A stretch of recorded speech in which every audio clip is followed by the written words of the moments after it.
Cats, are you guys gonna behave? You better behave. If you're gonna be here, you better behave.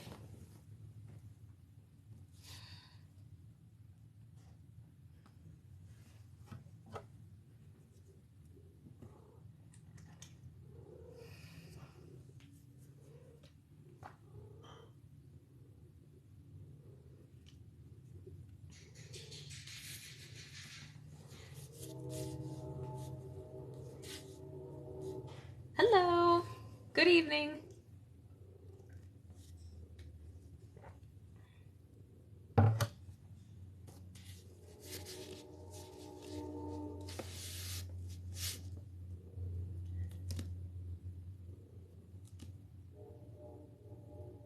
Guys, be good.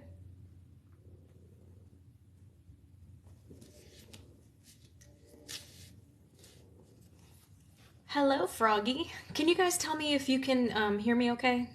Do like hearts or thumbs up or something if you can hear me all right?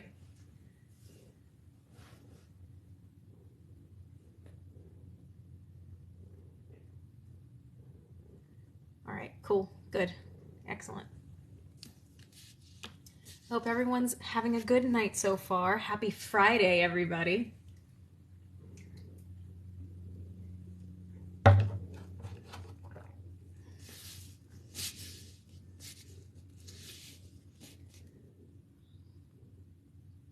Perfect, good, okay.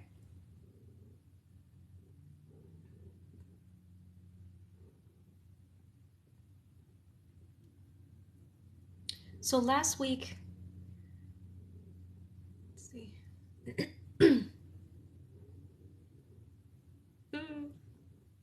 Cool. So last week I had the comment section off. Do you guys care if I keep the comment section on, or would you like me to turn it off? Do you find it distracting, or do you not care?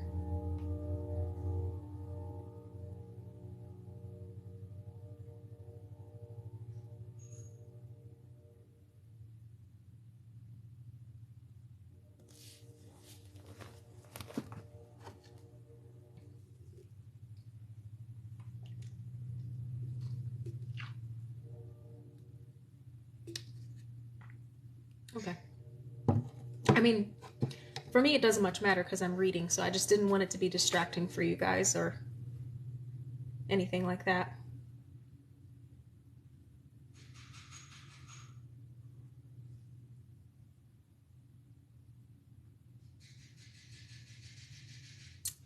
All right. We'll give everyone to like 8:05 before we start reading. I am good. How are you?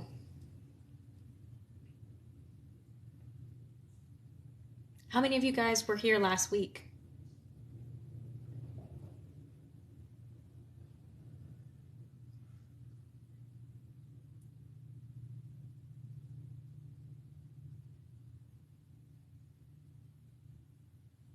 Nice.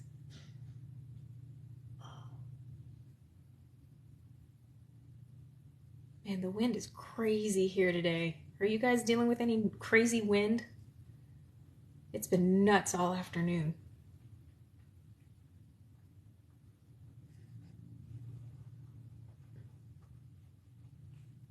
Oh, thank you. Thank you so much. Hopefully this weekly reading will be something that people can catch on to as well. Ice and snow, where? Howdy.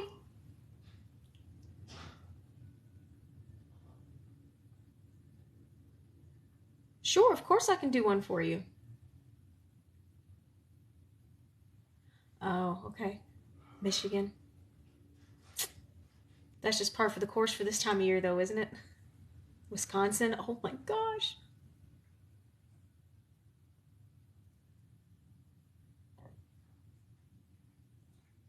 I'll see about that one. Hi, Night Maiden.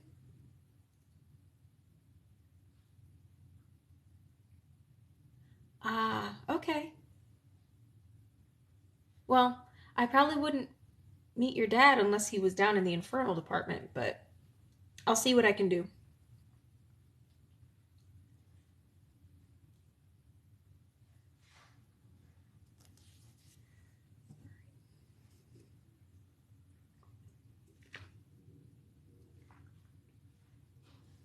Oh, but see, in Utah, you guys have that good snow. Over here on the East Coast, we get some, but it's not the best. So,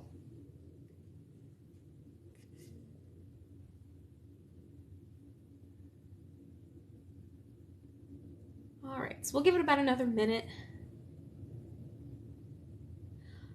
Oh. Okay then. Okay then. Yes. In fact, I'll be able to make a video like that tomorrow. Yes, so look for that.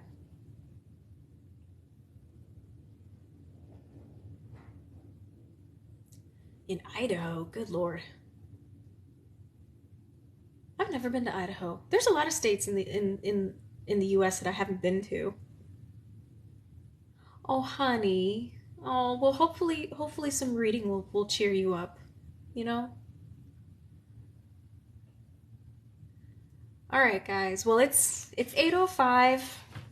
So I'm going to go ahead and get started with reading. In case you weren't here last week, at the moment, we have met a little Parisian girl, a blind Parisian girl named Marie Laure, and she lives with her father in Paris, and her father works at a museum, the Museum of Natural History, and we have also met a young German boy named Werner, and who lives in an orphanage with his sister, and who is learning very quickly that he's got a knack for tinkering and building things, and the Nazi regime is being formulated, and it is on the rise. So at some point in the story, these two young people will converge, but for now we're still getting some of their backstory.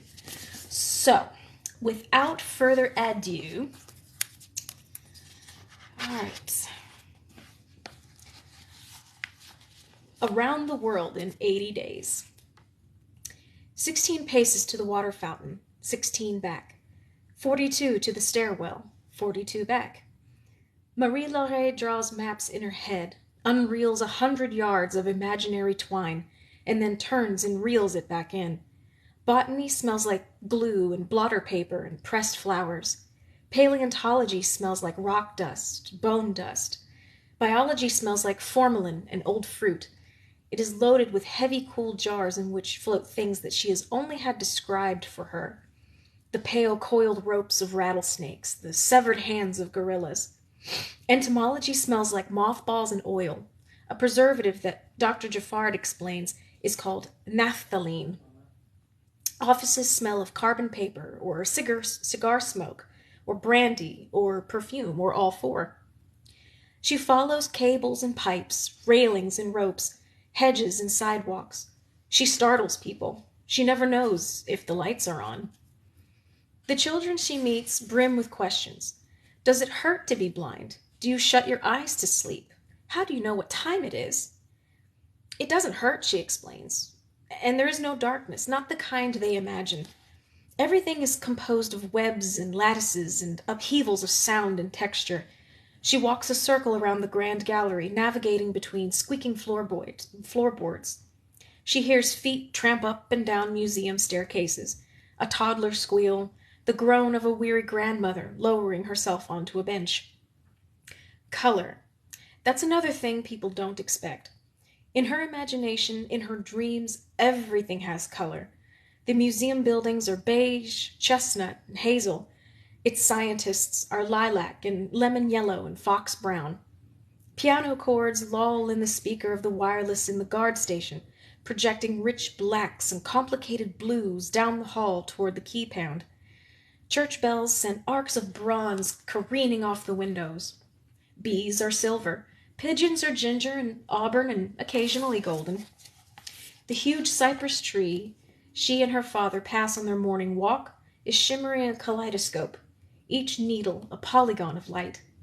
She has no memories of her mother, but imagines her as white, a soundless brilliance.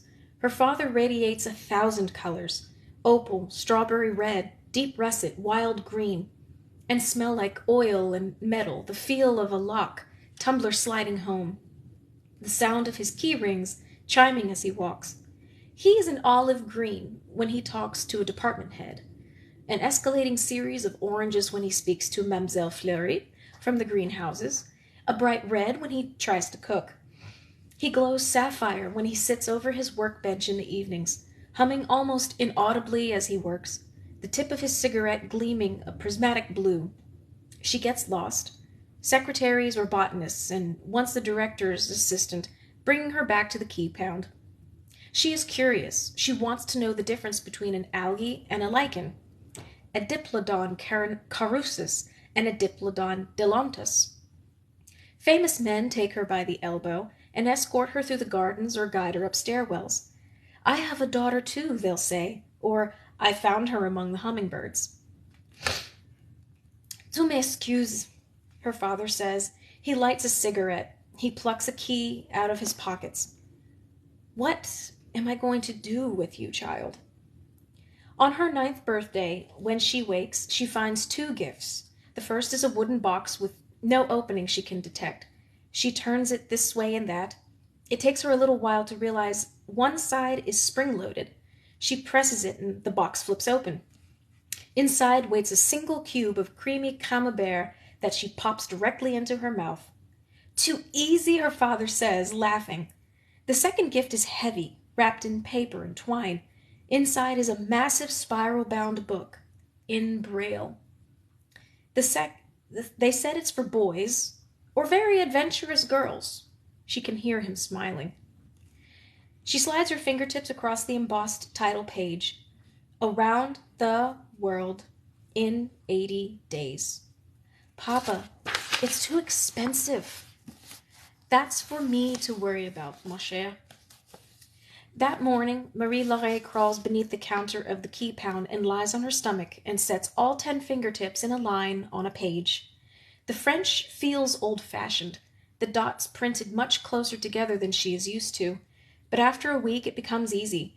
She finds the ribbon she uses as a bookmark, opens the book, and the museum falls away. Mysterious Mr. Frog lives his life like a machine. Jean Passereau becomes his obedient valet. When after 2 months she reaches the novel's last line, she flips back to the first page and starts again. At night she runs her fingertips over her father's model, the bell tower, the display windows. She imagines Jules Verne's characters walking along the streets, chatting in shops. A half-inch tall baker slides speck-sized loaves in and out of his ovens. 3 minuscule burglars hatch plans as they drive slowly past the jewelers. Little grumbling cars throng the Rue de Mirabel, wipers sliding back and forth. Behind a fourth-floor window on the Rue des Patriarches, a miniature version of her father sits at a miniature workbench in their miniature apartment, just as he does in real life, sanding away at some infinitesimal piece of wood. Across the room is a miniature girl, skinny, quick-witted, an open book in her lap. Inside her chest pulses something huge, something full of longing, something unafraid. The professor. You have to swear, Yuta says. Do you swear? Amid rusted drums and shredded inner tubes and wormy creek-bottom muck, she has discovered 10 yards of copper wire. Her eyes are bright tunnels. Werner glances at the trees, the creek, back to his sister. I swear. Together they smuggle the wire home and loop it back and forth through nail holes in the eave outside the attic window. Then they attach it to their radio. Almost immediately, on a shortwave band, they can hear someone talking in a strange language full of Z's and S's. Is it Russian? Werner thinks it's Hungarian. Yuta is all eyes in the dimness and heat. How far away is Hungary? 1,000 kilometers? She gapes. Voices, it turns out, streak into Zollverein from all over the continent, through the clouds, the coal dust, the roof. The air swarms with them. Yuta makes a log to match a scale that Werner draws on the tuning coil, carefully spelling the name of each city they manage to receive. Verona, 65. Dresden, 88. London, 100. Rome, Paris, Lyon. Late night shortwave. Province of ramblers and dreamers, madmen and ranters. After prayers, after lights out, Yuta sneaks up to her brother's dormer. Instead of drawing together, they lie hip to hip, listening till midnight, till 1, till 2. They hear British news reports they cannot understand. They hear a Berlin woman pontificating about the proper makeup for a cocktail party. One night, Werner and Yuta tune into a scratchy broadcast in which a young man is talking in a feathery, accented French about light. "The brain is locked in total darkness, of course, children," says the voice. "It floats in a clear liquid inside the skull, never in the light. And yet the world it constructs in the mind is full of light. It brims with color and movement. So how, children, does the brain, which lives without a spark of light, build for us a world full of light?" The broadcast hisses and pops. "What is this?" whispers Yuta. Werner does not answer. The Frenchman's voice is velvet. His accent is very different from Frau Elena's. And yet his voice is so ardent, so hypnotizing that Werner finds he can understand every word. The Frenchman talks about optical illusions, electromagnetism. There's a pause and a peal of static, as though a record is being flipped, and then he enthuses about coal. "Consider a single piece glowing in your family stove. See it, children? That chunk of coal was once a green plant, a fern or reed that lived 1 million years ago, maybe 2 million, or maybe 100 million. Can you imagine 100 million years? Every summer for the whole life of that plant, its leaves caught what light they could and transformed the sun's energy into itself, into bark, twigs, stems. Because plants eat light in much the way we eat food. But then the plant died and fell, probably into water, and decayed into peat, and the peat was folded inside the earth for years upon years, eons in which something like a month or a decade or even your whole life was just a puff of air, a snap of 2 fingers. And eventually the peat dried and became like stone, and someone dug it up, and the coal man brought it to your house, and maybe you yourself carried it to the stove. And now that sunlight 100 million years old, is heating your home tonight." Time slows. The attic disappears. Yuta disappears. Has anyone ever spoken so intimately about the very things Werner is most curious about? "Open your eyes," concludes the man, "and see what you can with them before they close forever." And then a piano comes on, playing a lonely song that sounds to Werner like a golden boat traveling a dark river, a progression of harmonies that transfigures Zollverein. The houses turned into mist, the mines filled in, the smokestacks fallen, an ancient sea spilling through the streets, and the air steaming with possibility. Sea of flames. Rumors circulate through the Paris Museum, moving fast, as quick as brightly colored scarves. The museum is considering displaying a certain gemstone, a jewel more valuable than anything else in all the collections. Word has it, Marie Larrey overhears one taxidermist telling another, "The stone is from Japan. It's very ancient. It belonged to a shogun or something in the 11th century. I hear," the other says, "it came out of our own vaults, that it's been here all along, but for some legal reason we weren't allowed to show it. One day it's a cluster of rare magnesium hydroxycarbonate, the next it's a star sapphire that will set a man's hand on fire if he touches it. Then it becomes a diamond, definitely a diamond. Some people call it the shepherd's stone, others call it the konma, but soon enough everyone is calling it the Sea of Flames." Marie Larrey thinks. 4 years have passed. "Evil," says a warder in the garden station, "brings sorrow on anyone who carries it. I heard all 9 previous owners have committed suicide." A second voice says, "I heard that anyone who holds it in his ungloved hand dies within a week." No, if you hold it, you cannot die, but the people around you die within a month. Or maybe it's a year. "I better get my hands on that," says the third, laughing. Marie Larrey's heart races. 10 years old, and into the black screen of her imagination she can project anything. A sailing yacht, a sword battle, a coliseum seething with color. And she has read around the world in 80 days until the braille is soft and fraying. For this year's birthday, her father has brought her an even fatter book, Dumas's The Three Musketeers. Marie-Laure hears that the diamond is pale green and as big as a coat button. Then she hears it's as big as a matchbook. A day later, it's blue and as big as a baby's fist. She envisions an angry goddess stalking the halls, sending curses through the galleries like poison clouds. Her father says to tamp down her imagination. Stones are just stones, and rain is just rain, and misfortune is just bad luck. Some things are simply more rare than others, and that's why there are locks. But Papa, do you believe it's real? The diamond or the curse? Both.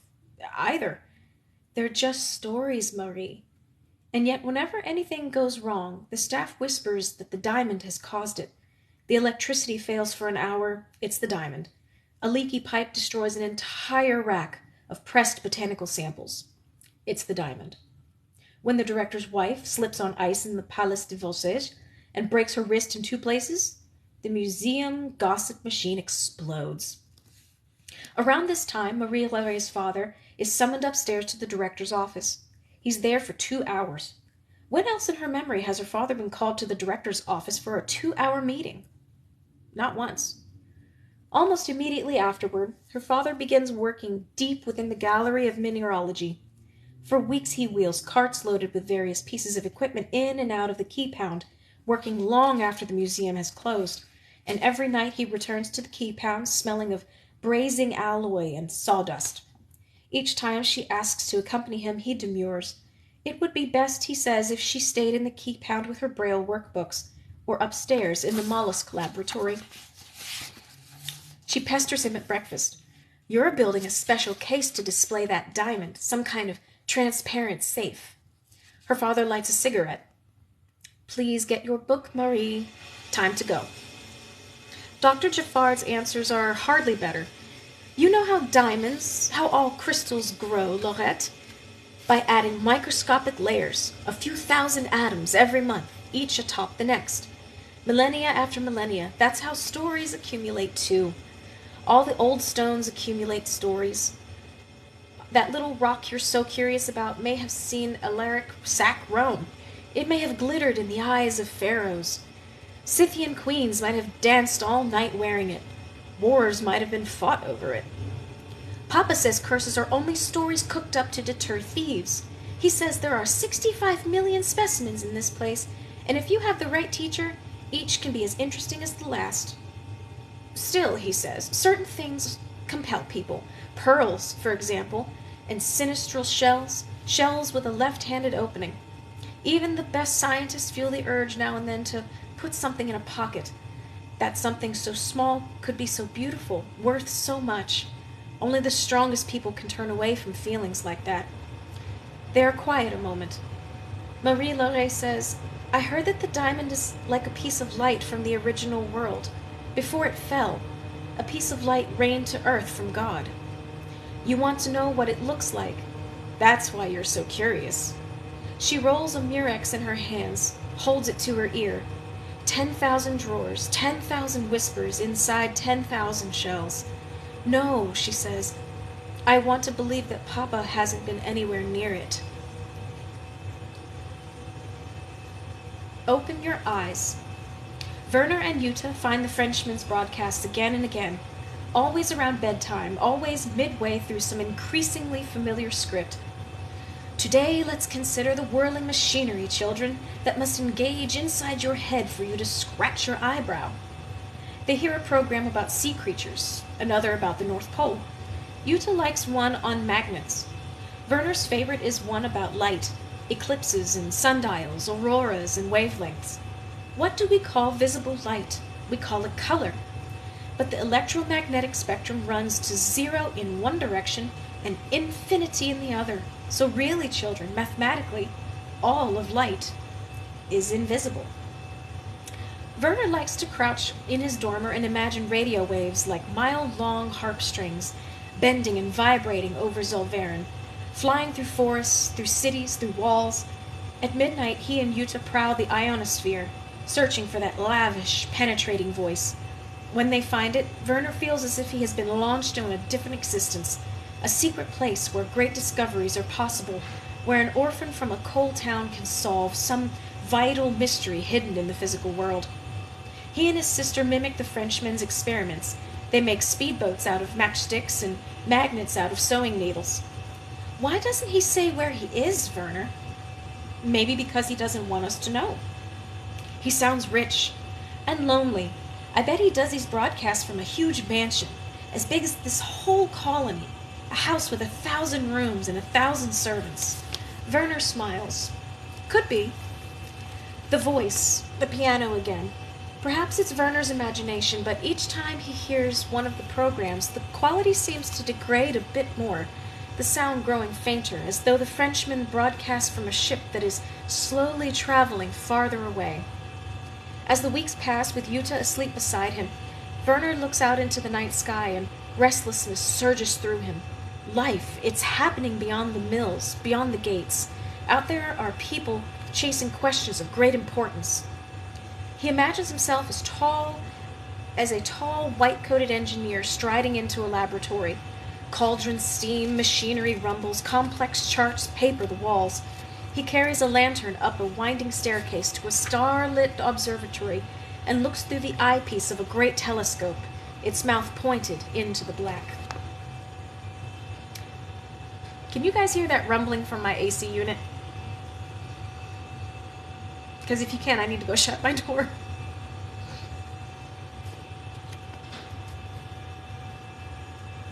Just real quick, a yes or a no.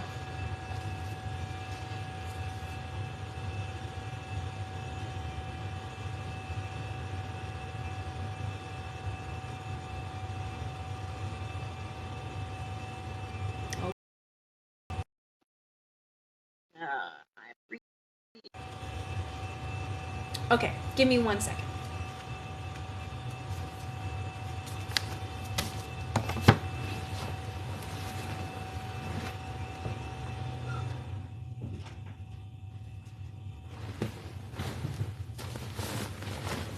Sorry about that. All right.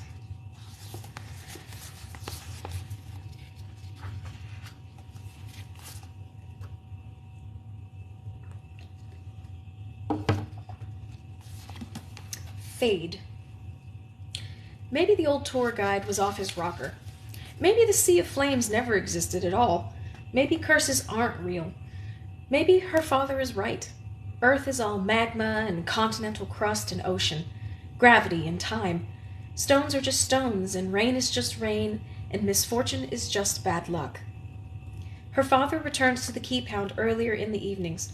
Soon he is taking Marie-Laure along on various errands again, teasing her about the mountains of sugar she spoons into her coffee, or bartering with the warders about the superiority of his brand of cigarettes.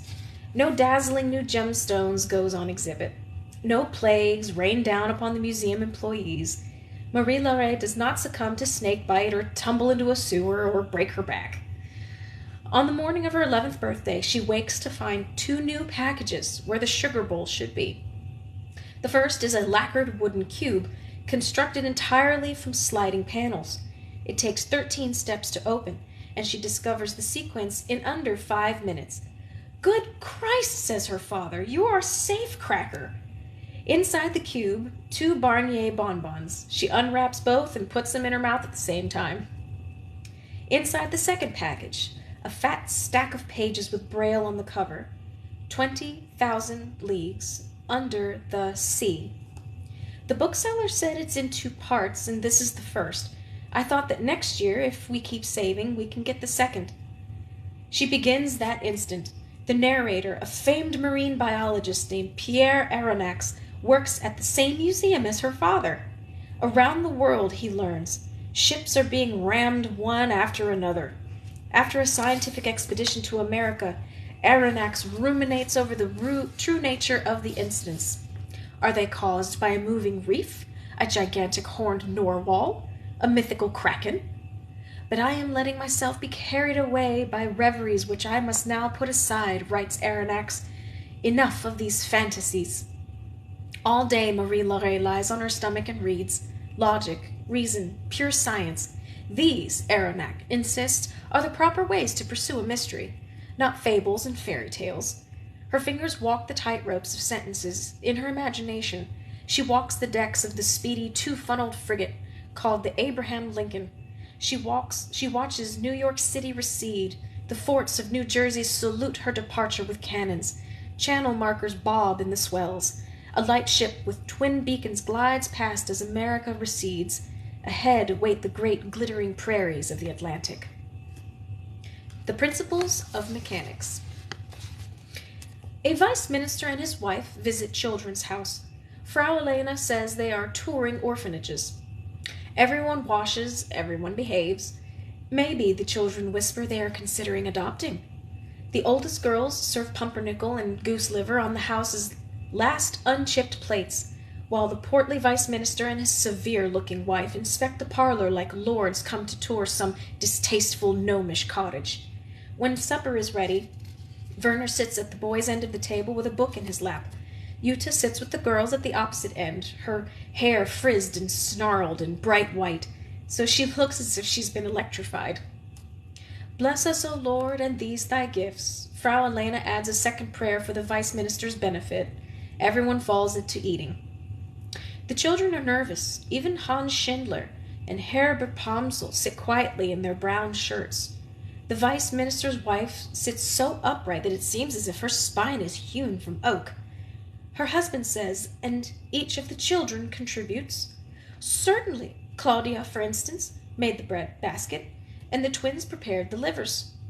Big Claudia Forster blushes. The twins bat their eyelashes. Werner's mind drifts. He is thinking about the book in his lap, The Principles of Mechanics by Heinrich Hertz. He discovered it in the church basement, water-stained and forgotten, decades old, and the rector let him bring it home, and Frau Elena let him keep it. And for several weeks Werner has been fighting through the thorny mathematics. Electricity, Werner is learning, can be static by itself. But couple it with magnetism, and suddenly you have movement. Waves. Fields and circuits. Conduction and induction. Space, time, mass. The air swarms with so much that is invisible.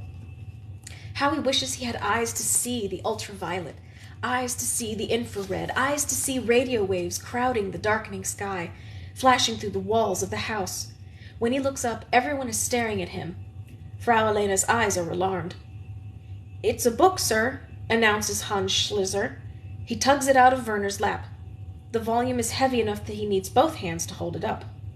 Several creases sharpen in the forehead of the vice minister's wife. Werner can feel his cheeks flush. The vice minister extends a pudgy hand. "Give it here."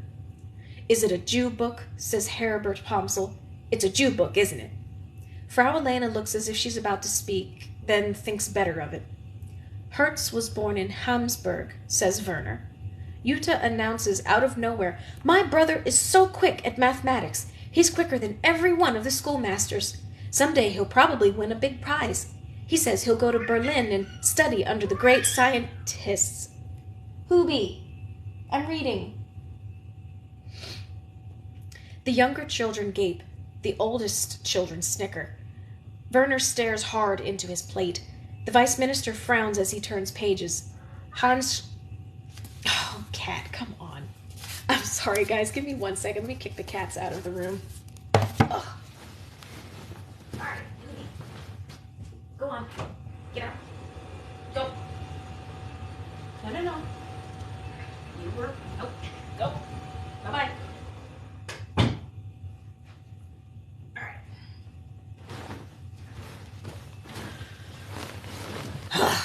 This is an adventurous reading, I must say. All right.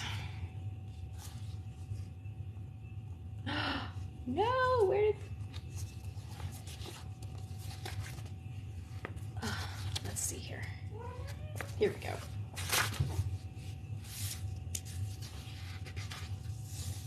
All right. The younger children gape. The younger children gape.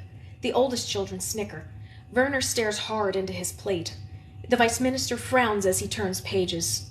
Hans Schlitzer kicks Werner in the shin and coughs. Frau Elena says, "Jutta, that's enough." The vice minister's wife takes a forkful of liver and chews and swallows and touches her napkin to each corner of her mouth. The vice minister sets down The Principles of Mechanics and pushes it away, then glances at his palms as though it has made them dirty. He says, "The only place your brother is going, little girl, is into the mines. As soon as he turns 15, same as every other boy in this house." Jutta scowls, and Werner stares at the congealed liver on his plate with his eyes burning and something inside his chest compressing tighter and tighter, and for the rest of supper the only sound is of the children cutting and chewing and swallowing. Rumors. New rumors arrive. They rustle along the paths of the Jardin des Plantes and wind through the museum galleries. They echo in high, dusty redoubts where shriveled old botanists study exotic mosses. They say the Germans are coming. The Germans, a gardener claims, have 60,000 troop gliders. They can march for days without eating. They impregnate every schoolgirl they meet. A woman behind the ticket counter says the Germans carry fog pills and wear rocket belts. Their uniforms, she whispers, are made of a special cloth stronger than steel. Marie-Laure sits on a bench beside the mollusk display and trains her ears on passing groups. A boy blurts, "They have a bomb called the Secret Signal. It makes a sound and everyone who hears it goes to the bathroom in their pants." Laughter. "I hear they give out poisoned chocolate. I hear they lock up the cripples and morons everywhere they go." Each time Marie-Laure relays another rumor to her father, he repeats, "Germany?" with a question mark after it, as if saying it for the very first time. He says the takeover of Austria is nothing to worry about. He says everyone remembers the last war and no one is mad enough to go through that again. The director is not worrying, he says, and neither are the department heads, so neither should young girls who have lessons to learn. It seems true. Nothing changes but the day of the week. Every morning, Marie-Laure wakes and dresses and follows her father through entrance number 2 and listens to him greet the night guard and the warder. "Bonjour, bonjour, bonjour, bonjour." The scientists and librarians still collect their keys in the mornings, still study their ancient elephant's teeth, their exotic jellyfish, their herbarium sheets. The secretaries still talk about fashion, the director still arrives in a 2-tone Delage limousine, and every noon the African vendors still wheel their sandwich carts quietly down the halls with their whispers of rye and egg, rye and egg. Marie-Laure reads Jules Verne in the Key Pound, on the toilet, in the corridors. She reads on the benches of the Grand Gallery and out along the 100 gravel paths of the gardens. She reads the first half of 20,000 Leagues Under the Sea so many times she practically memorizes it. The sea is everything. It covers 7/10 of the globe.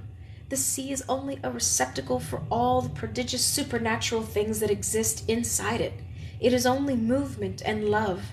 It is the living infinite. At night in her bed she rides in the belly of Captain Nemo's Nautilus, below the gales, while canopies of coral drift overhead. Dr. Giffard teaches her the names of shells: Lambus lambus, Cyprania monita, Liphotima acuta, and lets her feel the spines and apertures and whorls of each in turn. He explains the branches of marine evolution and the sequences of geologic periods. On her best days, she glimpses the limitless span of millennia behind her, millions of years, tens of millions. Nearly every species that has ever lived has gone extinct, Laurette. No reason to think we humans will be any different. Dr. Giffard pronounces this almost gleefully and pours wine into his glass, and she imagines his head as a cabinet filled with 10,000 little drawers. All summer the smells of nettles and daisies and rainwater purl through the gardens. She and her father cook a pear tart and burn it by accident, and her father opens all the windows to let out the smoke, and she hears violin music rise from the street below, and yet by early autumn, once or twice a week, at certain moments of the day, sitting out in the Jardin des Plantes, beneath the massive hedges or reading beside her father's workbench, Marie-Laure looks up from her book and believes she can smell gasoline under the wind, as if a great river of machinery is steaming slowly, irrevocably toward her. Bigger, faster, brighter. Membership in the state youth becomes mandatory. The boys in Werner's Kammerdachten are taught parade maneuvers and quizzed on fitness standards and required to run 60 meters in 12 seconds. Everything is glory and country and competition and sacrifice. Live faithfully, the boys sing as they troop past the edges of the colony. Fight bravely and die laughing. Schoolwork, chores, exercise. Werner stays up late listening to his radio or driving himself through the complicated math he copied out of the Principles of Mechanics before it was confiscated. He yawns at meals, is short-tempered with the younger children. "Are you feeling okay?" asks Frau Elena, peering into his face, and Werner looks away, saying, "Fine." Hertz's theories are interesting, but what he loves most is building things, working with his hands, connecting his fingers to the engine of his mind. Werner repairs a neighbor's sewing machine, the children's house grandfather clock. He builds a pulley system to wind laundry from the sunshine back indoors, and a simple alarm made from a battery, a bell, and wire so that Frau Elena will know if a toddler has wandered outside. He invents a machine to slice carrots, lift a lever, 19 blades drop, and the carrots fall apart into 20 neat cylinders. One day a neighbor's wireless goes out, and Frau Elena suggests Werner go have a look. He unscrews the back plate, waggles the tubes back and forth. One is not seated properly, and he fits it back into its groove. The radio comes back to life, and the neighbor shrieks with delight. Before long, people are stopping by Children's House every week to ask for the radio repairman. When they see 13-year-old Werner come down from the attic, rubbing his eyes, shocks of white hair sticking up off his head, homemade toolbox hanging from his fist, they stare at him with the same skeptical smirk. The older sets are the easiest to fix, simpler circuitry, uniform tubes. Maybe it's wax dripping from the condenser or charcoal built up on a resistor. Even in the newest sets, Werner can usually puzzle out a solution. He dismantles the machine, stares into its circuits, lets his fingers trace the journeys of electrons. Power source, triode, resistor, coil, loudspeaker. His mind shapes itself around the problem. Disorder becomes order, the obstacle reveals itself, and before long, the radio is fixed. Sometimes they pay him a few marks. Sometimes a coal mother cooks him sausages or wraps biscuits in a napkin to take home to his sister. Before long, Werner can draw a map in his head of the locations of nearly every radio in their district, a homemade crystal set in the kitchen of a druggist, a handsome 10-valve radiogram in the home of a department head that was giving his fingers a shock every time he tried to change the channel. Even the poorest pit houses usually possess a state-sponsored Volkswagen VE301, a mass-produced radio stamped with an eagle and a swastika, incapable of shortwave, marked only for German frequencies. Radio. It ties 1,000,000 ears to a single mouth. Out of loudspeakers, all around Zollverein, the staccato voice of the Reich grows like some imperturbable tree. Its subjects lean towards its branches as if toward the lips of God, and when God stops whispering, they become desperate for someone who can put things right. 7 days a week the miners drag coal into the light, and the coal is pulverized and fed into coke ovens, and the coke is cooled in huge quenching towers and carted to the blast furnaces to melt iron ore, and the iron is refined into steel and cast into billets and loaded into barges and floated off into the great hungry mouth of the country. Only through the hottest fires, whispers the radio, can purification be achieved. Only through the harshest tests can God's chosen rise. Jutta whispers, "A girl got kicked out of the swimming hole today. Inga Hachman. They said they wouldn't let us swim with a half-breed. Unsanitary." A half-breed, Werner. Aren't we half-breeds too? Aren't we half our mother, half our father? They mean half Jew. Keep your voice down. We're not half Jews. We must be half something. We're whole German. We're not half anything. Herbert Pomsel is 15 years old now, off in a miner's dormitory, working the second shift as a fire damper, and Hans Schilzer has become the oldest boy in the house.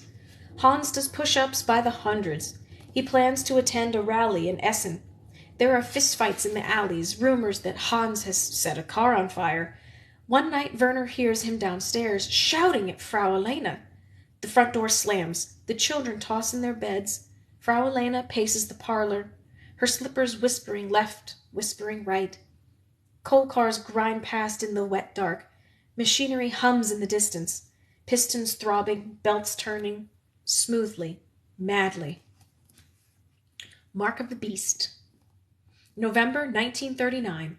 A cold wind sends the big dry leaves of plane trees rolling down the gravel lanes of the Jardin des Plantes. Marie-Laure is rereading 20,000 Leagues. I could make out long ribbons of sea wrack, some globular, others tubular, Laurentiae, Claudisphinae, with their slender foliage. Not far from the Rue Cuvier gate where a group of children comes tramping through the leaves. A boy's voice says something. Several other boys laugh. Marie-Laure lifts her fingers from her novel. The laughter spins and turns. The first voice is suddenly right beside her ear. They're mad for blind girls, you know. His breath is quick. She extends her arm into the space beside her, but contacts nothing. She cannot say how many others are with him. 3 or 4, perhaps. His is the voice of a 12 or 13-year-old. She stands and hugs her huge book against her chest, and she can hear her cane roll along the edge of the bench and clatter to the ground. Someone else says, they'll probably take the blind girls before they take the gimps. The first boy moans grotesquely. Marie-Laure raises her book as if to shield herself. The second boy says, make them do things. Nasty things. An adult's voice in the distance calls out, Louis, Peter. Who are you? Hisses Marie-Laure. Bye-bye, blind girl. Then, quiet. Marie-Laure listens to the trees rustle. Her blood swarms. For a long and panicked minute she crawls among the leaves at the foot of the bench until her fingers find her cane. Stores sell gas masks. Neighbors tape cardboard to their windows. Each week fewer visitors come to the museum. Papa, Marie-Laure asks, if there's a war, what will happen to us? There won't be a war. But what if there was? His hand on her shoulder, the familiar clanking of keys on his belt. Then we will be fined, ma chérie. The director has already filed a dispensation to keep me out of the reserves. I'm not going anywhere. But she hears the way he turns newspaper pages, snapping them with urgency. He lights cigarette after cigarette. He hardly stops working. Weeks pass and the trees go bare, and her father doesn't ask her to walk in the gardens once. If only they had an impregnable submarine like the Nautilus. The smoky voices of office girls swirl past the open window of the key-pound. They creep into apartments at night. They booby-trap kitchen cupboards, toilet bowls, braziers. Go to open your panty drawer, and you get your fingers blown off. She has nightmares. Silent Germans row up the Seine in synchrony. Their skiffs glide as if through oil. They fly noiselessly beneath the bridge trestles. They have beasts with them on chains. Their beasts leap out of the boats and sprint past the masts of flowers. Down the rows of hedges, they sniff the air on the steps of the Grand Gallery. Slavering, ravenous, they surge into the museum, scatter into departments. The windows go black with blood.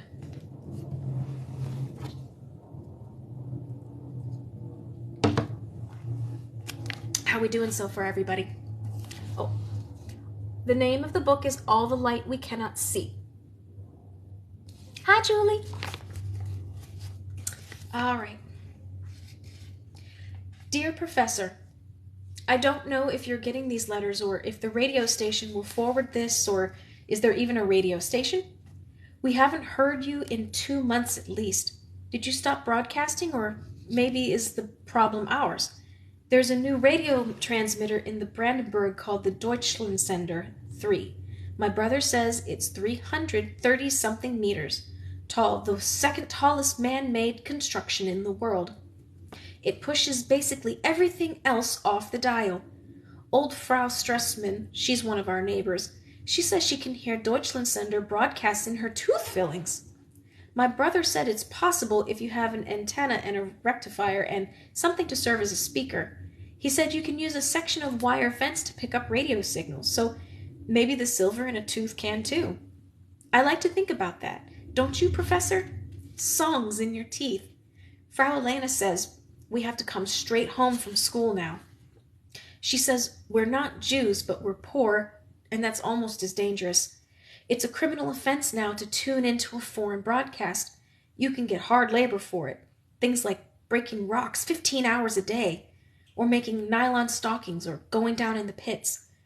No one will help me mail this letter, not even my brother, so I will do it myself.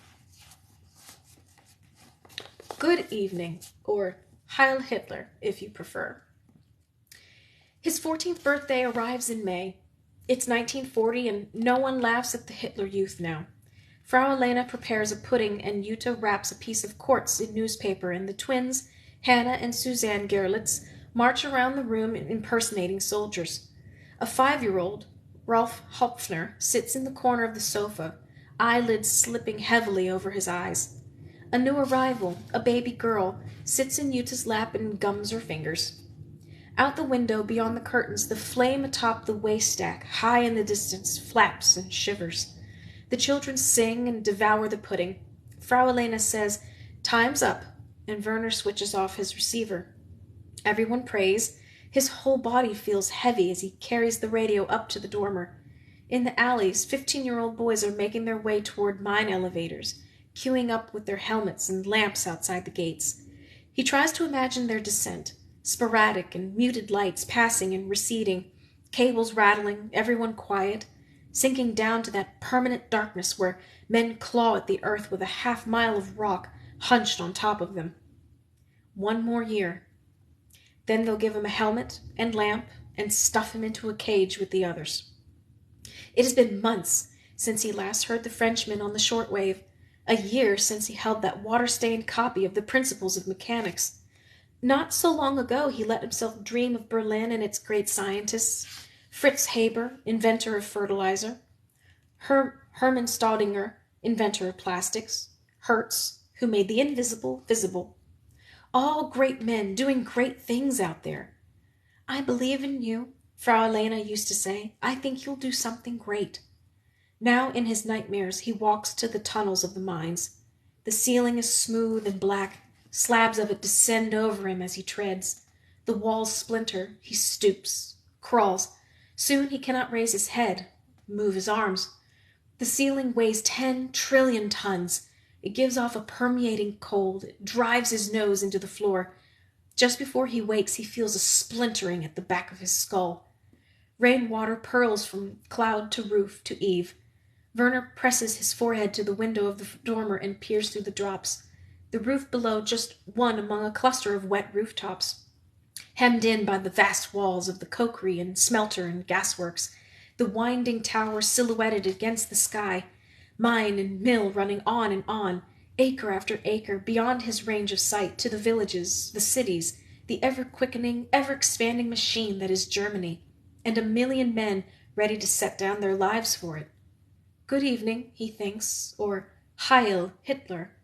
Everyone is choosing the latter. Bye-bye, blind girl. The ward drops its question mark. Memos are distributed. The collections must be protected. A small cadre of couriers has begun moving things to country estates. Locks and keys are in greater demand than ever. Marie Laray's father works until midnight, until 1. Every crate must be padlocked, every transport manifest kept in a secure place. Armored trucks rumble at the loading docks. There are fossils to be safeguarded, ancient manuscripts. There are pearls, gold nuggets, a sapphire as big as a mouse. There might be, thinks Marie Laray, the sea of flames. From a certain angle, the spring seems so calm, warm, tender, each night redolent and composed. And yet everything radiates tension, as if the city has been built upon the skin of a balloon, and someone is inflating it toward the breaking point. Bees work the blooming aisles of the Jardin des Plantes. The plane trees drop their seeds, and huge drifts of fluff gather on the walkways. If they attack, why would they attack? They would be crazy to attack. To retreat is to save lives. Deliveries stop. Sandbags appear around the museum gates. A pair of soldiers on the roof of the Gallery of Paleontology peer over the gardens with binoculars. But the huge bowl of the sky remains untracked. No zeppelins, no bombers, no superhuman paratroopers. Just the last songbirds returning from their winter homes, and the quicksilver winds of spring transmuting into the heavier, greener breezes of summer. Rumor, light, air. That May seems more beautiful than any Marie Laure can remember. On the morning of her 12th birthday, there is no puzzle box in place of the sugar bowl when she wakes. Her father's too busy. But there is a book, the second Braille volume of 20,000 Leagues Under the Sea, as thick as a sofa cushion. A thrill rides all the way into the nails of her fingers. How? You're welcome, Marie. The walls of their flat tremble with the dragging of furniture, the packing of trunks, the nailing shut of windows. They walk to the museum, and her father remarks distractedly to the warder who meets them at the door. They say we are holding the river. Marie Laure sits on the floor of the key pound and opens her book. When part one left off, Professor Aronnax had traveled only 6,000 leagues. So many left to go. But something strange happens. The words do not connect. She reads, "During the entire day, a formidable school of sharks followed the ship." But the logic that is supposed to link each word to the next fails her. Someone says, "Has the director left?" Someone else says, "Before the end of the week." Her father's clothes smell of straw. His fingers reek of oil. Work, more work, then a few hours of exhausted sleep before returning to the museum at dawn. Trucks carry off skeletons and meteorites and octopi in jars and herbarium sheets and Egyptian gold and South African ivory and Permian fossils. On the 1st of June, airplanes fly over the city, extremely high, crawling through the stratus clouds. When the wind is down and nobody is running an engine nearby, Marie Laure can stand outside the Gallery of Zoology and hear them, a mile-high purr. The following day, the radio stations begin disappearing. The warders in the guard station whack the sides of their wireless and tilt it this way and that, but only static comes out of the speaker. As if each relay antenna were a candle flame and a pair of fingers came along and pinched it out. Those last nights in Paris, walking home with her father at midnight, the huge book clasped in her chest, Marie Laure thinks that she can sense a shiver beneath the air, in the pauses between the chirring of the insects, like the spider cracks of ice when too much weight sets upon it. As if all this time the city has been no more than a scale model built by her father, and that the shadow of a great hand has fallen over it. Didn't she presume she would live with her father in Paris for the rest of her life? That she would always sit with Dr. Giffard in the afternoons, that every year on her birthday her father would present her with another puzzle and another novel, and she would read all of Jules Verne and all of Dumas and maybe even Balzac and Proust, that her father would always hum as he fashioned little buildings in the evenings, and that she would always know how many paces from the front door to the bakery, 40, and how many more to the brasserie, 32. And there would always be sugar to spoon into her coffee when she woke. Bonjour, bonjour. Potatoes at 6 o'clock, Marie. Mushrooms at 3. Now? What will happen now? Making socks. Werner wakes past midnight to find 11-year-old Jutta kneeling on the floor beside his cot. The short wave is in her lap, and a sheet of drawing paper is on the floor beside her. A many-windowed city of her imagination half-articulated on the page. Jutta removes the earpiece and squints. In the twilight, her wild volutions of hair look more radiant than ever, a struck match. "In Young Girls' League," she whispers, "they have us making socks. Why so many socks? The Reich must need socks. For what? For feet, Jutta, for the soldiers. Let me sleep." As though on cue, a young boy, Siegfried Fischer, cries out downstairs once, then twice more, and Werner and Jutta wait to hear Frau Elena's feet on the stairs and her gentle ministrations, and the house fall quiet once more. "All you want to do are mathematics problems," Jutta whispers. "Play with radios. Don't you want to understand what's happening? What are you listening to?" She crosses her arms and puts the earphone back and does not answer. "Are you listening to something you're not supposed to be listening to?" "What do you care?" "It's dangerous is why I care." She puts her finger in her other ear. The other girls don't seem to mind, he whispers. Making socks, collecting newspaper, and all that. We're dropping bombs on Paris, she says. Her voice is loud, and he resists the urge to clap his hand over her mouth. Yuta stares up, defiant. She looks as if she's being raked by some invisible Arctic wind. That's what I'm listening to, Werner. Our airplanes are bombing Paris. Flight. All across Paris, people pack china into cellars, sew pearls into hems, conceal gold rings inside book bindings. The museum workspaces are stripped of typewriters. The halls become packing yards, their floors strewn with straw and sawdust and twine. At noon, the locksmith is summoned to the director's office. Marie-Laure sits cross-legged on the floor of the key pound and tries to read her novel. Captain Nemo is about to take Professor Aronnax and his companions on an underwater stroll through oyster beds to hunt for pearls. But Aronnax is afraid of the prospect of sharks, and though she longs to know what will happen, the sentences disintegrate across the page. Words devolve into letters, letters into unintelligible bumps. She feels as if big mitts have been drawn over each hand. Down the hall, at the guard station, a warder twists the knobs of the wireless back and forth, but finds only hiss and crackle. When he shuts it off, quiet closes over the museum. Please let this be a puzzle, an elaborate game Papa has constructed, a riddle she must solve. The first door, a combination lock, the second, a deadbolt. The third will open as she whispers a magic word through its keyhole. Crawl through 13 doors, and everything will return to normal. Out in the city, church bells strike 1:30. Still, her father does not return. At some point, several distinct thumps travel into the museum from the gardens or the streets beyond, as if someone is dropping sacks of cement mix out of the clouds. With each impact, the thousands of keys in their cabinets quiver on their pegs. Nobody moves up or down the corridor. A second series of concussions arrives, closer, larger.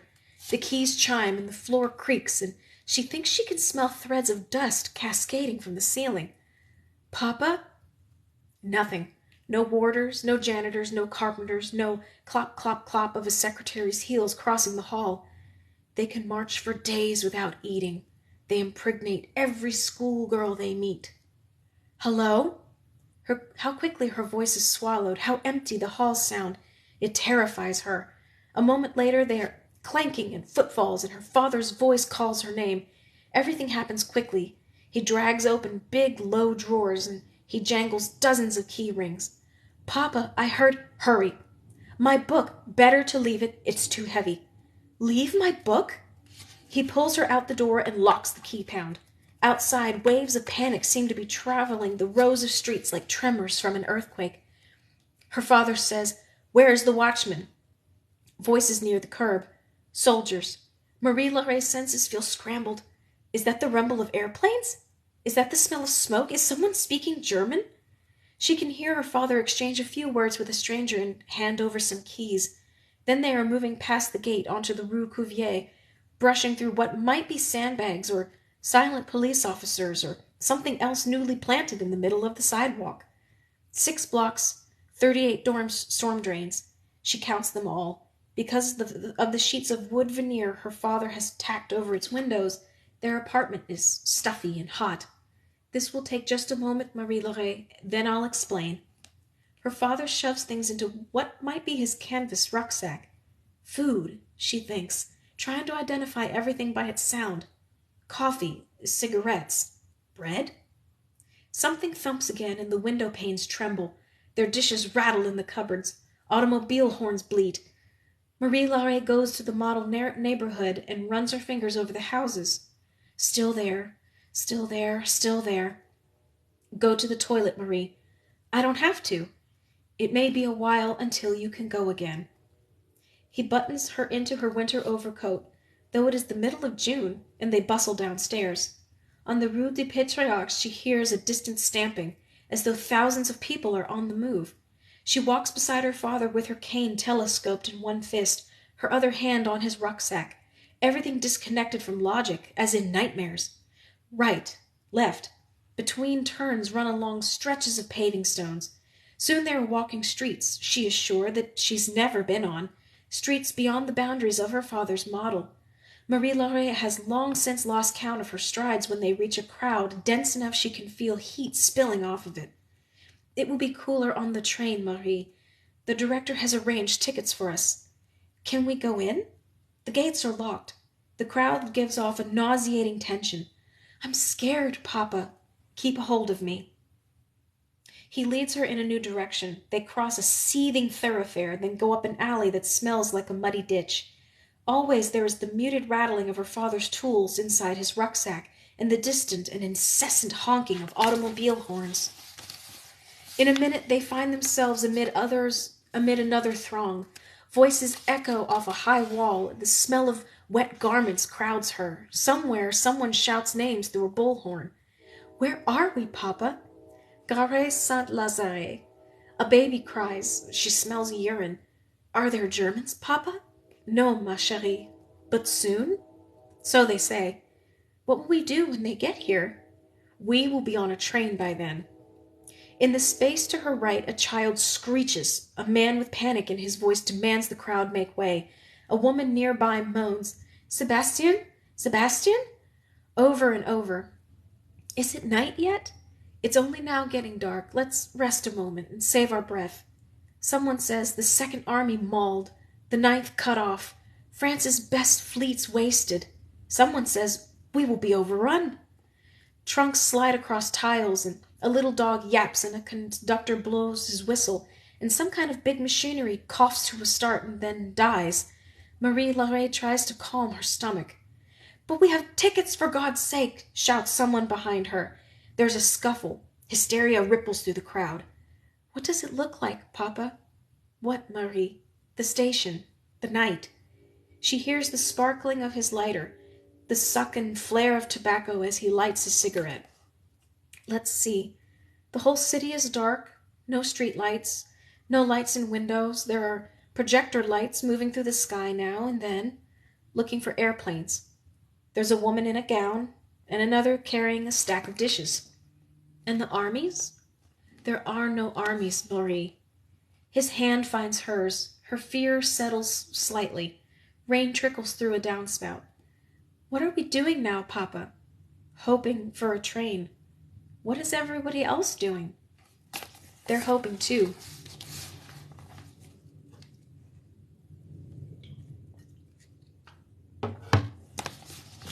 Herr Sadler. A knock after curfew. Werner and Jutta are doing schoolwork with half a dozen other children at the long wooden table. Frau Elena pins her party insignia through her lapel before opening the door. A lance corporal with a pistol on his belt and a swastika band on his left arm steps in from the rain. Beneath the low ceiling of the room, the man looks absurdly tall. Werner thinks of the shortwave radio tucked into the old wooden first aid cabinet beneath his cot. He thinks they know. The lance corporal looks around the room, the coal stove, the hanging laundry, the undersized children, with equal measures of contention and hostility. His handgun is black. It seems to draw all the light in the room toward it. Werner risks a single glance at his sister. Her attention stays fixed on the visitor. The corporal picks up a book from the parlor table, a children's book about a talking train, and turns every one of its pages before dropping it. Then he says something that Werner can't hear. Frau Elena folds her hands over her apron, and Werner can see she has done so to keep them from shaking. Werner, she calls in a slow, dreamlike voice, without taking her eyes from the corporal. This man says he has a wireless in need of... Bring your tools, the man says. On the way out, Werner looks back only once. Jutta's forehead and palms are pressed against the glass of the living room window. She is backlit and too far away, and he cannot read her expression. Then the rain obscures her. Werner is half the corporal's height and has to take 2 strides for every one of the man's. He follows past company houses and the sentry at the bottom of the hill to where the mining officials reside. Rain falls slant through the lights. A few people as they pass, give the corporal a wide berth. Werner risks no questions. With every heartbeat comes a sharp longing to run. They approach the gate of the largest house in the colony. A house he has seen 1,000 times, but never so close. A large crimson flag, heavy with rainwater, hangs from the sill of an upstairs window. The corporal raps on a rear door. A maid in a high-waisted dress takes their coats, expertly flips off the water, and hangs them on a brass-footed rack. The kitchen smells of cake. The corporal steers Werner into a dining room where a narrow-faced woman with 3 fresh daisies stuck in her hair sits in a chair turning the pages of a magazine. 2 wet ducks, she says, and looks back at her magazine. She does not ask them to sit. A thick red carpet sucks at the soles of Werner's brogues. Electric bulbs burn in a chandelier above the table. Roses twine across the wallpaper. A fire smolders in the fireplace. On all 4 walls hang framed tintypes of glowering ancestors. Is this where they arrest boys whose sisters listen to foreign radio stations? The woman turns pages of her magazine, one after another. Her fingernails are bright pink. A man comes down the stairs wearing an extremely white shirt. "Christ, he is little, isn't he?" he says to the lance corporal. "You're the famous radio repairman?" The man's thick black hair looks lacquered to his skull. "Rudolf Seidler," he says. He dismisses the corporal with a slight wag of his chin. Werner tries to exhale. Herr Seidler buttons his cuffs and examines himself in a smoky mirror. His eyes are profoundly blue. "Well, not long-winded, are you, boy? Here's the offending device." He points to a massive American Philco in the adjacent room. "2 fellows have looked at it already. Then we heard about you. Worth a try, right? She," he nods at the woman, "is desperate to hear her program. News bulletins, too, of course." He says this in such a way that Werner understands the woman does not really wish to listen to news bulletins. She does not look up. Herr Seidler smiles as if to say, "You and I, son, we know history takes a longer course, don't we? His teeth are very small. Take your time with it." Werner squats in front of the set and tries to calm his nerves. He switches it on, waits for the tubes to warm, and then runs the dial carefully down the band right to left. He runs the knob back toward the right. Nothing. It is the finest radio he has ever laid hands on. An inclined control panel, magnetic tuning, big as an icebox, 10-tube, all wave, super heterodyne, with fancy gauge-runed moldings and a 2-tone walnut cabinet. It has shortwave, wide frequencies, a big attenuator. This radio costs more than everything at Children's House put together. Herr Seidler could probably hear Africa if he wanted to. Green and red spines of books line the walls. The lance corporal is gone. In the next room, Herr Seidler stands in a pool of lamplight, talking into a black telephone. They're not arresting him. They merely want him to fix this radio. Werner unscrews the backing and peers inside. The tubes are all intact, and nothing looks amiss. "All right," he mumbles to himself. "Think." He sits cross-legged. He examines the circuitry. The man and the woman and the books and the rain recede until there is only the radio and its tangle of wires. He tries to envision the bouncing pathways of electrons, the signal chain like a path through a crowded city, RF signal coming in here, passing through a grid of amplifiers, then to variable condensers, then to transformer coils. He sees it. There are 2 breaks in one of the resistance wires. Werner peers over the top of the set. To his left, the woman reads her magazine. To his right, Herr Seidler speaks into the telephone. Every so often, Herr Seidler runs his thumb and finger along the crease of his pinstriped trousers, sharpening it. Could 2 men have missed something so simple? It feels like a gift. So easy. Werner rewinds the resistance track and splices the wires and plugs in the radio. When he turns it on, he half expects fire to leap out of the machine. Instead, the smoky murmur of a saxophone. At the table, the woman puts down her magazine and sets all 10 fingers on her cheeks. Werner climbs out from behind the radio. For a moment, his mind is clear of all feeling save triumph. "He fixed it just by thinking," the woman exclaims. Herr Seidler covers the mouthpiece of the telephone receiver and looks over. He sat there like a little mouse and thought, and in half a minute it was fixed. She flourishes her brilliant fingernails and breaks into childlike laughter. Herr Siedler hangs up the phone. The woman crosses into the sitting room and kneels in front of the radio. She is barefoot, and her smooth white calves show beneath the hem of her skirt. She rotates the knob. There is a sputter and then a torrent of bright music. The radio produces a vivid, full sound. Werner has never heard another like it. Oh! Again she laughs. Werner gathers his tools.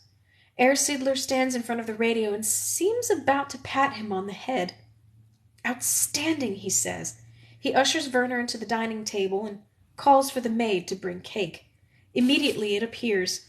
4 wedges on a plain white plate. Each is dusted with confectioner's sugar and topped by a dollop of whipped cream. Werner gapes. Herr Siedler laughs. Cream is forbidden, I know. But, he puts a forefinger to his lips, there are ways around such things. Go on. Werner takes a piece. Powdered sugar cascades down his chin. In the other room, the woman sits and twists the dial, and voices sermonize from the speaker. She listens a while and then applauds, kneeling there in her bare feet. The stern faces in the tintypes stare down. Werner eats 1 piece of cake, and then another, and then takes the 3rd. Herr Siedler watches with his head slightly cocked, amused, considering something. You do have a look, don't you? And that hair, like you've had a terrible shock. Who is your father? Werner shakes his head. Right, Children's House. Silly me. Have another. Get more cream on it now. The woman claps again, and Werner's stomach gives a creaking sound. He can feel the man's eyes on him. People say it must not be a great posting here at the mines, says Herr Siedler. They say, wouldn't you rather be in Berlin or France? Wouldn't you rather be a captain at the front watching the lines advance away from all this? He waves his hand at the window. Soot. But I tell them I live at the center of it all. I tell them this is where the fuel is coming from. The steel, too. This is the furnace of the country. Werner clears his throat. We act in the interest of peace. It is verbatim, a sentence he and Jutta heard on the Deutschlander radio station 3 days before. In the interest of the world. Herr Siedler laughs. Again Werner is impressed with how numerous and tiny his teeth are. You know the greatest lesson of history? It's that history is whatever the victor says it is. That's the lesson. Whoever wins, that's who decides history. We act in our own self-interest. Of course we do. Name me a person or a nation who does not. The trick is figuring out where your interests are. A single slice of cake remains. The radio purrs and the woman laughs, and Herr Siedler looks almost nothing, Werner decides, like his neighbors. Their guarded, anxious faces. Faces of people accustomed to watching loved ones disappear every morning into pits. His face is clean and committed. He is a man supremely confident in his privileges. And 5 yards away kneels this woman with varnished fingernails and hairless calves, a woman so entirely removed from Werner's previous experience that it's as if she's from a different planet, as if she has stepped out of the big Filco itself. Good with tools, Herr Siedler is saying, smart beyond your years. There are places for a boy like you. General Hessmeyer's schools, best of the best. Teach the mechanical sciences too. Code breaking, rocket propulsion, all the latest. Werner does not know where to set his gaze. We do not have money. That's the genius of these institutions. They want the working classes, laborers, boys who aren't stamped by, Herr Siedler frowns, middle-class garbage, the cinemas and so forth. They want industrious boys, exceptional boys. Yes, sir. Exceptional, he repeats, nodding, talking as if only to himself. He gives a whistle and the lance corporal returns, helmet in hand. The soldier's eyes flit to the remaining piece of cake and then away. There's a recruiting board in Essen, Herr Siedler is saying. I'll write you a letter, and take this.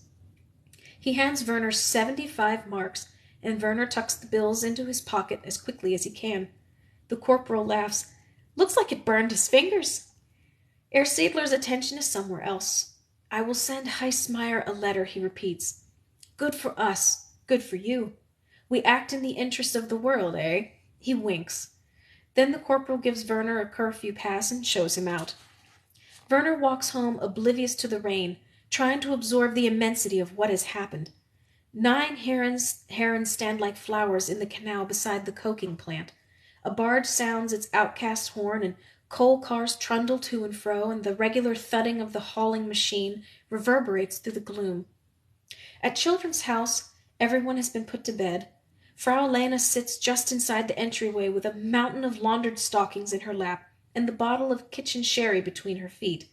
Behind her, at the table, Jutta watches Werner with electric intensity. Frau Lena says, "What did he want?" "He only wanted me to fix a radio." "Nothing more?" "No." "Did they have questions? About you or the children?" "No, Frau Lena." Frau Lena lets out a huge breath, as if she has not exhaled these past 2 hours. Dieu merci. She rubs her temples with both hands. "You can go to bed now, Jutta," she says. Jutta hesitates.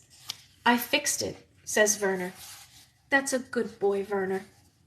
Frau Lena takes a long pull of sherry, and her eyes close and her head rocks back. "We saved you some supper." Jutta walks to the stairs, uncertainty in her eyes. In the kitchen, everything looks coal-stained and cramped. Frau Elena brings a plate. On it sits a single boiled potato cut in 2. "Thank you," says Werner. The taste of the cake is still in his mouth. The pendulum swings on and on in the old grandfather clock. The cake, the whipped cream, the thick carpet, the pink fingernails, and long calves of Frau Sadler. These sensations whirl through Werner's head as if on a carousel. He remembers towing Jutta to Pit 9, where their father disappeared, evening after evening, as if their father might come shuffling out of the elevators. Light, electricity, ether, space, time, mass, Heinrich Hertz's Principles of Mechanics, Heismeyer's famous schools, code breaking, rocket propulsion, all the latest. "Open your eyes," the Frenchman on the radio used to say, "and see what you can with them before they close forever." "Werner?" "Yes, Frau." "Aren't you hungry?" Frau Elena, as close to a mother as he will ever have. Werner eats, though he's not hungry. Then he gives her the 75 marks, and she blinks at the amounts and gives 50 back. Upstairs, after he has heard Frau Elena go to the toilet and climb into her own bed, and the house has become utterly quiet, Werner counts to 100. Then he rises from his cot and takes the little shortwave radio out of the first aid box. 6 years old and bristling with his modifications, replacement wires, a new solenoid, Jutta's notations orbiting the tuning coil, and carries it to the alley behind the house and crushes it with a brick.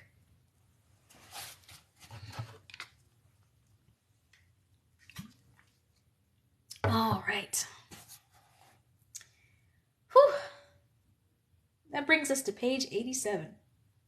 Doesn't feel like that much, but we have been reading for about an hour and a half now. So we're going to call it close for this evening. So how are you guys liking the story so far? I know I'm still tripping over some words, and I feel like I'm probably slurring some stuff a little bit, so I apologize if you've had a hard time understanding some of the things I've said this evening. But so, fluff. I start at 8 o'clock Eastern Standard Time, 8 p.m. Typically 8 to 9:15, 9:30. Oh, no problem. I'm actually really enjoying reading to you guys. I'm actually enjoying this more than I thought I would. So she did. I'm sure she has some stories to tell.